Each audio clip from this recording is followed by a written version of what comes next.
What's good, y'all? It's Zap with this Friday function. Welcome to Friday, June 28th, where I always, every Friday, talk about real estate, finances, and marriage.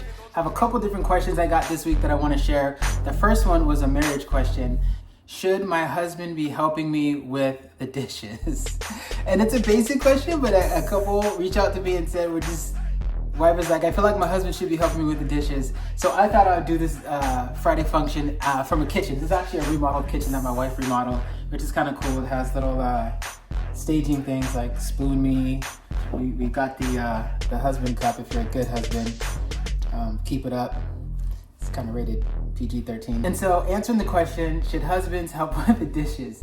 And I'm giggling because I guess, you know, how you were raised, right? Some people were raised like, nah, wife does the dishes, husband goes to work. Here's my suggestion though. I think that you as the wife should talk to your husband and say why you want him to help you with the dishes. So is it because you feel like he's just lazy? Are you stressed?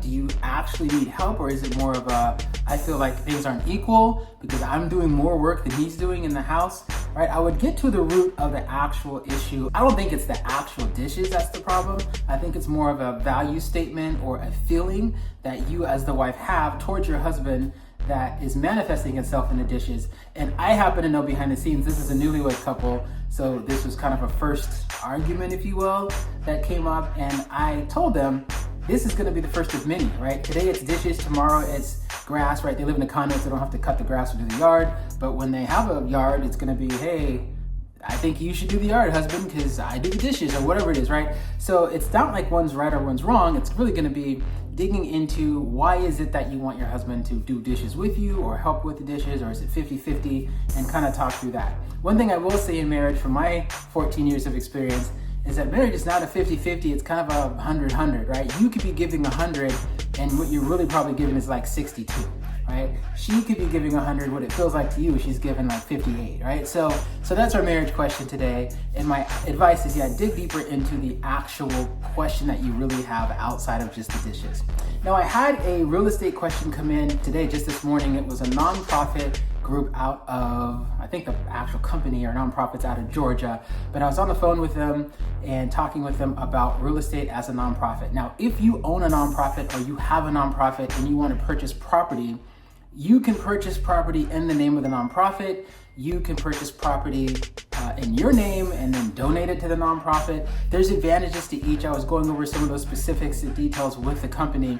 And one thing I came up with that I wanted to share is if you have a nonprofit and the nonprofit has a donor that wants to donate a lot of money, I would say have them donate the money to the nonprofit and then have the nonprofit use that cash to purchase real estate. I recently did this with David's Heart Foundation in San Diego, California. Someone donated to David's Heart Foundation. David's Heart Foundation used that donation to purchase land or property. And there's a couple advantages to that. One is, as a buyer of property with cash, you can usually leverage and negotiate the fact that you're using cash to bring the price down a little bit. Second thing is, as a nonprofit, and not all realtors do this, but I certainly do this when I'm negotiating for nonprofits, is I tell the seller, hey, this is not a regular buyer. This is a nonprofit organization. They're not trying to make money or scheme. They're actually trying to help people. Typically, it's children or people that need help or assistance. And so that also can bring down the price of the nonprofit. The third thing I bring up with nonprofits that are purchasing, especially if they're using cash to purchase real estate, is I let the seller know, hey, you can actually donate to the nonprofit two ways. You can just write a check to the nonprofit and help them buy your house or buy your property or land or commercial building, or you can give them closing cost credit and deduct that from your taxes as a nonprofit so that the nonprofit gets a little bit of help with closing costs and you get a little tax deduction. So all kinds of cool stuff you can do if you're a nonprofit purchasing real estate, or if you own real estate and you need a tax deduction and you're looking to sell a house. If you own multiple properties, you want to sell a property and get a tax deduction, you can reach out to me and I can help you walk through that process as well. So that's it for this Function Friday. Have an amazing weekend and we'll see you next week right after the 4th of July.